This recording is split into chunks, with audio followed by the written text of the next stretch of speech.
parents, leur père, eh bien, c'est parfois les pratiques nocturnes qui s'en mêlent. Voilà. Donc, c'est ça le sort des enfants, par exemple, lors des décès très souvent de leur père. Et très souvent ces enfants-là, ils n'ont pas autre recours, ils sont forcés comme à la résignation, ils ne peuvent pas faire quoi que ce soit, parce que s'ils osent se lever le bout de doigt, eh bien, très souvent, on leur dit, bon, ça va, on va régler votre compte à vous. Et c'est ce qui fait, par exemple, que parfois certaines gens conseillent aux enfants de se laisser aller à la résignation. On leur dit, donc vous avez encore tout l'avenir devant vous, c'est mieux que vous allez quand même pouvoir vous attraper une maison et tout ça là, il suffit que vous travaillez, donc votre vie elle est plus précieuse que ces biens matériels là. Et donc les enfants se résignent et ils laissent ces oiseaux de mauvais augure commettre leur forfait impunément. Voilà. Ça c'est des cas qu'on vit pratiquement au jour le jour.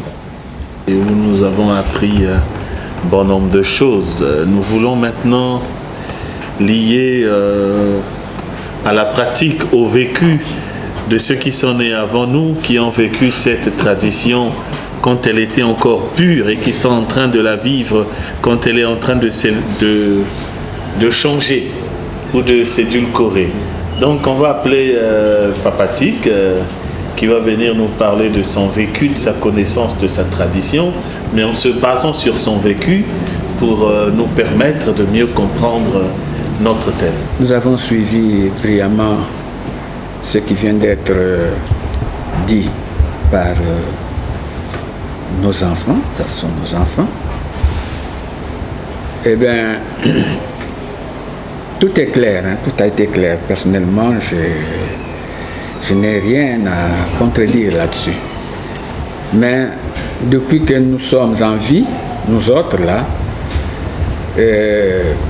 pour ce qui est du matriarcat, il y a beaucoup d'autres choses à ajouter.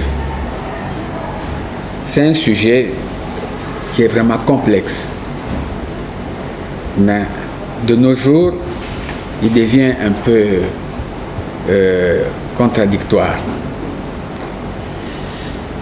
L'enfant, depuis nos ancêtres,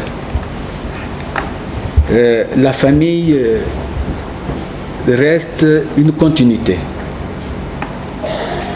Aujourd'hui, souvent, lorsqu'on parle d'une famille, on dit la famille Djekaya par exemple, la famille Itoa. Mais nous, la famille ne se voyait pas sous l'appellation ou sous le nom de quelqu'un. La famille avait une autre forme d'appellation. Famille Kondi, par exemple, famille Chilunga, par exemple, famille Nkata, famille Yugi, hein, c'est tout un clan. Mais aujourd'hui, on dit famille Ngakeni. Tu es de quelle famille? Je suis de la famille Makoso. Déjà là, les choses ont commencé déjà à se déformer.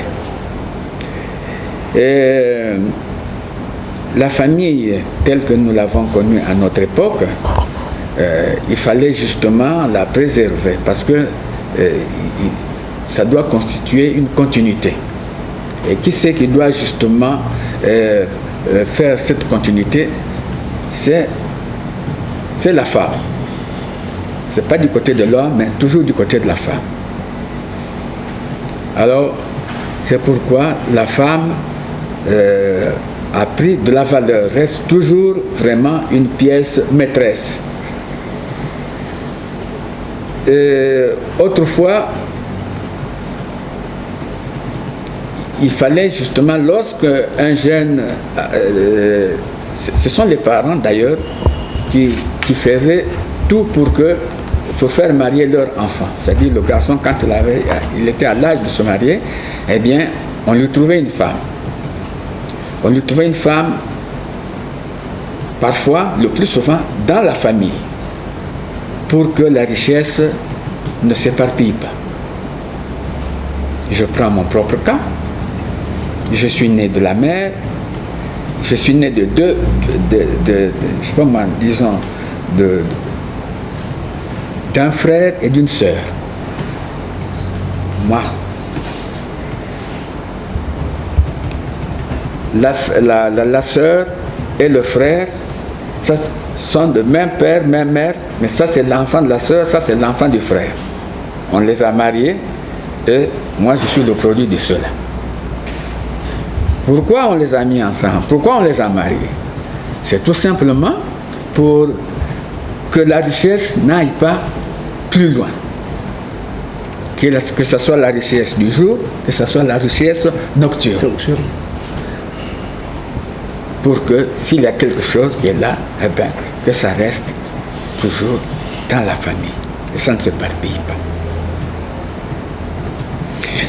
pas. Et le matriarcat aussi, c'est vrai, quand on dit que l'enfant appartient à maman. L'enfant appartient à maman, ça peut se démontrer. La maman est en grossesse 9 mois. 9 mois. Celui qui a mis cette grossesse-là, le papa qui est aussi l'auteur de ça, on ne le connaît pas. On ne le connaît pas. S'ils sont ensemble, s'ils sont mariés, d'accord. On peut dire que ça c'est papa, ça c'est maman. Ou ça c'est celui-là, c'est lui qui a mis cette grossesse-là. Mais si, admettons, maman, la femme est allée ramasser une grossesse dans la rue, eh bien, il faut toujours poser la question, qui t'a donné cette grossesse? Donc c'est pourquoi nous disons que vraiment maman, eh bien, c'est elle capable de dire que ça c'est mon enfant. Nous, les hommes, parfois quand nous nous chamaillons dans les maisons, hein, on dit souvent à la femme, laisse-moi mon enfant, laisse-moi mon enfant. Et nous, par exemple, notre papa nous a toujours interdit de dire, il ne faut jamais dire ça, il ne faut jamais dire laisse-moi mon enfant. Il faut toujours dire, laisse notre enfant.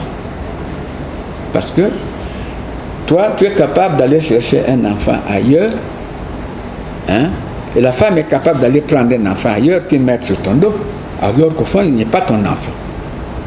Mais maman, c'est sûr que c'est son enfant. Et aussi, dans certains cas, dans d'autres cas, la maman, une fois l'enfant est né, l'enfant continue toujours à sucer le sein de sa mère. Pendant 1 an, pendant 2 ans, nous, à notre époque, on tétait même pendant 2 ans. L'enfant continue toujours à sucer le sein de maman. Cela, une fois de plus, prouve que l'enfant appartient à maman. Il était dans le ventre pendant 9 mois. Ensuite, l'enfant sort. Pourquoi papa ne prend pas aussi la relève pour faire téter l'enfant? C'est toujours maman. Pendant 9 mois. Alors, donc, l'enfant appartient bien à maman. À moins qu'il y ait d'autres façons de voir les choses. Mais l'enfant, c'est l'oncle à l'époque qui donnait des ordres à l'enfant de sa sœur. S'il y avait une situation, va voir ton oncle. Mais c'est même papa qui dit, va voir ton oncle. Mais à l'époque, on ne disait jamais que c'est papa qui doit régler telle situation. On renvoyait toujours l'enfant du côté de ses oncles. Tout a été dit d'ailleurs. Moi, je ne fais que peut-être rajouter, mais sinon. Et alors, mais où est la responsabilité de papa? Pourquoi papa est obligé aujourd'hui, pour se tailler aussi une place, il dit non, je vais donner à l'enfant les noms. Tous les enfants portent maintenant Tchekaya. Si j'ai des enfants, Tchekaya. Parce qu'autrefois, ça ne se passait pas comme ça. Les enfants qui naissaient, hein, on donnait n'importe quel nom. Les enfants de même père, tu trouvais là-dedans Mafungu, tu trouvais là-dedans Itoi, tu trouvais là-dedans Makoso, tu trouvais là-dedans Tati, et ainsi de suite. Mais aujourd'hui, pour que papa aussi soit valorisé, il est obligé d'aligner tous ses enfants le même nom, certainement. et puis aussi maman, et puis aussi l'oncle, voyant avec toutes les responsabilités qui pèsent, hein, l'oncle aussi est obligé de céder. Il dit, ah non, l'école aujourd'hui, il faut payer, tout, il faut faire ça, je n'ai plus de moyens. Eh bien, papa aussi, tu n'as fait qu'à prendre la relève. C'est toi-même qui as fait les enfants, non? Mais au fond, maman a une grande part de responsabilité, hein, pour ce qui est vraiment de l'appartenance de l'enfant. Et même autrefois, d'ailleurs ça vient d'être évoqué, par exemple, je peux revenir un tout petit peu, par exemple du côté du roi. Pour être roi, il faut que l'enfant soit né de la fille, de la femme. Le roi qui est là, s'il y a un roi qui est là, tous ses enfants ne pourront pas passer au trône un jour, jamais. On ira prendre l'enfant de sa sœur, hein, qui sera choisi par des gens aussi bien nés, et nous connaissons l'histoire, nous détenons l'histoire. Ben, voilà. Donc, toujours, c'est du côté matriarcat. Alors, pour terminer, bon, je peux peut-être prendre quelque chose aussi, souligner un petit point, c'est que pour différencier entre les enfants de l'homme et les enfants de la femme, autrefois, ici, au Kwilu, chez les Vili, les femmes avaient des noms spéciaux. Hein? Un nom spécial qu'on donnait à chaque femme ou à chaque fille qui est née. Ils ne portaient pas les mêmes noms que les hommes. On trouvait du côté de la femme, du côté de la fille, si vous voulez, les Kambisi, les Nyongo, les Chimambu, les Chitula, les Pemba, les Sungu, les Lumbu, Mwisu. Ça, c'était les noms attribués à la femme. Mais du côté de l'homme aussi, les hommes aussi avaient leur nom. Les hommes aussi portaient Tati, Makoso, Chikaya, Mavungu, Luemba, Nyambi, Mbati. Ça, c'était les noms réservés aux hommes. Ça ne se balançait pas. Mais maintenant, aujourd'hui, on trouve maintenant les femmes qui portent les noms des hommes.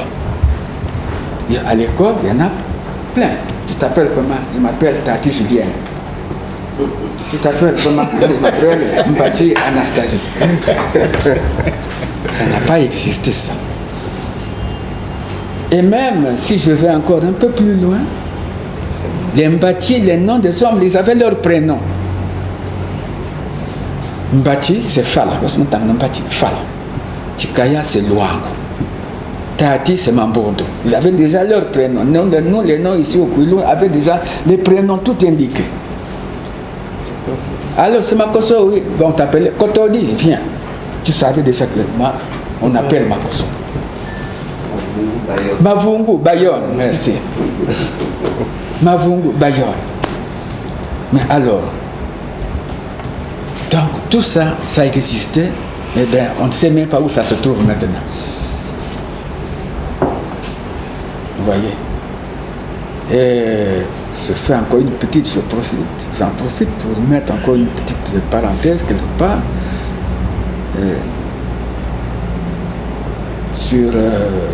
pour dire que c'est la femme, quand il y avait pénurie au niveau du royaume. Avant, c'était une famille qu'on appelait Boufandi qui commandait ce pays, qui était au trône, famille Boufandi. Mais les Boufandi, ils étaient des assassins. Ils ont tué, ils ont commis beaucoup de gaffes au sein du royaume. Et c'est pour cela qu'on les avait chassés du pouvoir.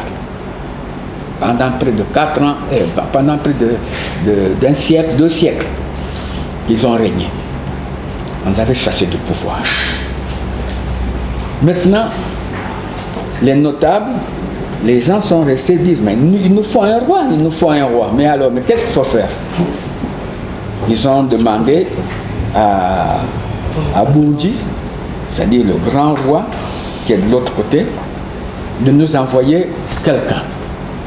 Tomban Tissem, c'est-à-dire qu'il faut chercher, je ne sais pas comment traduire ça, hein, Tissem, hein? Tu peux m'aider, hein, grand journaliste. Tomban Tissem. Alors, donc, toutes les grandes familles, les familles se sont concertées ici. On a envoyé d'autres familles plus loin, vers Yubi là-bas, les autres sont allés dans le Mayombe, et ainsi de suite. Mais ce sont les familles Kondi qui sont allées dans le Mayombe. Les Kondi sont allés trouver cette famille Tissemou-là. C'était quoi? Une jeune fille, toujours une fille, c'est pour dire que la femme, hein, vraiment, ils ont trouvé une jeune fille qui était assise sur une termitière. Assise sur une termitière. Elle arrive, comment tu t'appelles? Oh, je m'appelle un tel. Ta maman, c'est que je n'ai pas de maman. Ton père, c'est que je n'ai pas de père. On va prendre cette jeune fille-là. On dit, ah, donc c'est ça que le grand roi nous a demandé de l'autre côté. On la prend, on l'envoie chez Boundji, plus loin là-bas. Et là-bas, Boundji, le grand roi là-bas, Congo, là-bas, il va que Congo, Mongo, Yomolwa. Il va lui mettre dans Vaf. Il va choisir cette fille-là, plus exactement. Et cette fille, elle va nous renvoyer cette fille par la mer, hein, jusqu'à la plage.